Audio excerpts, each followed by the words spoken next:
Hello guys, welcome again to my channel, the Handisar channel. Today I will be going to demonstrate how to make a design on the door of your cabinet.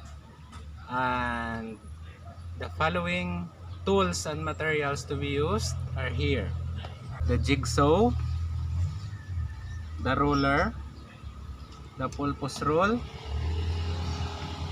the tri-square, the pencil, the sample door, and then a small piece of plywood to be used in making the design. Okay, now our materials for the door of our cabinet are now ready. So the next step is we are going to create the design. So it is very important that we have already the design in our mind. So in order to make our work faster and easier, we are going to combine the two, and then we can put temporary nails here and here so that it will not move, and then you can start to create the design. So example, this one, I will just use my bare hand, or this is just what we call freehand sketch. Supposing I will create a design like this.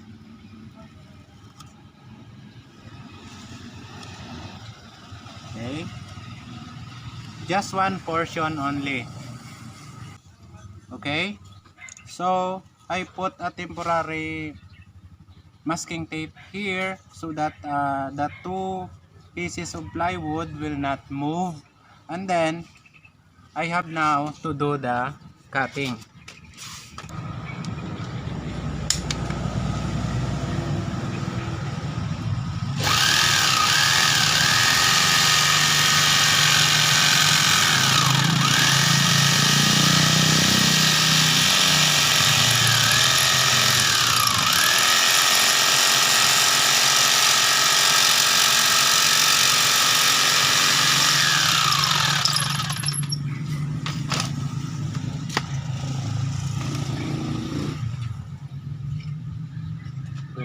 Done with the first part.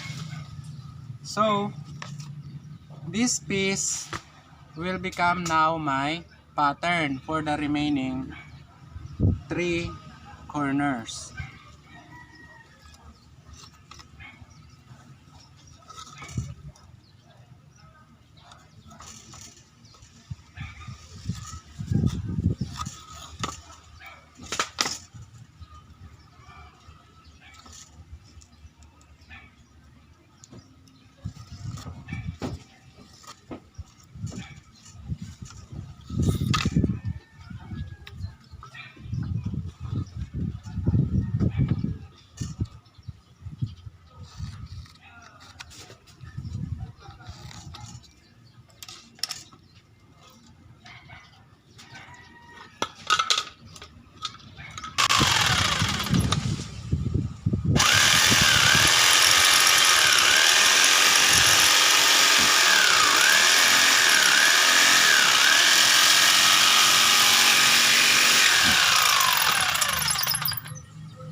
Okay, I have to remove this masking tape.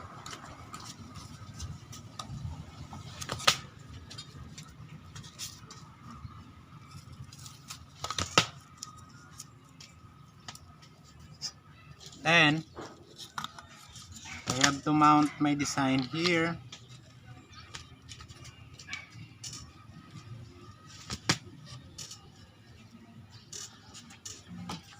Okay, So this is it. So I have to apply glue in this part. Then I have to measure if it is equally divided here, the four areas.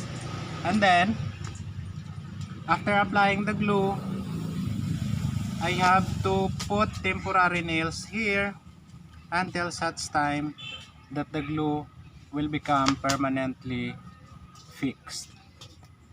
Okay, take note guys, this is only a sample. This is quite smaller compared with your actual cabinet, but even you will, what you call that, you will design a small or big door of your cabinet, you will have to follow the same procedure.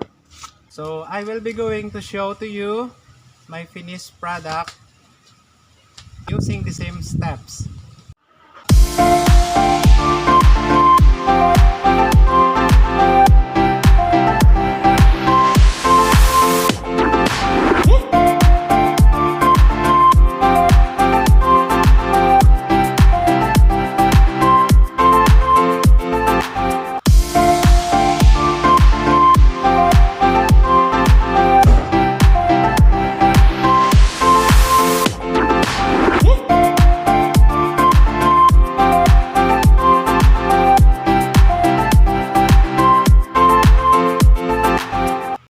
My video, I just want to shout out to my friend Provincianong Marino.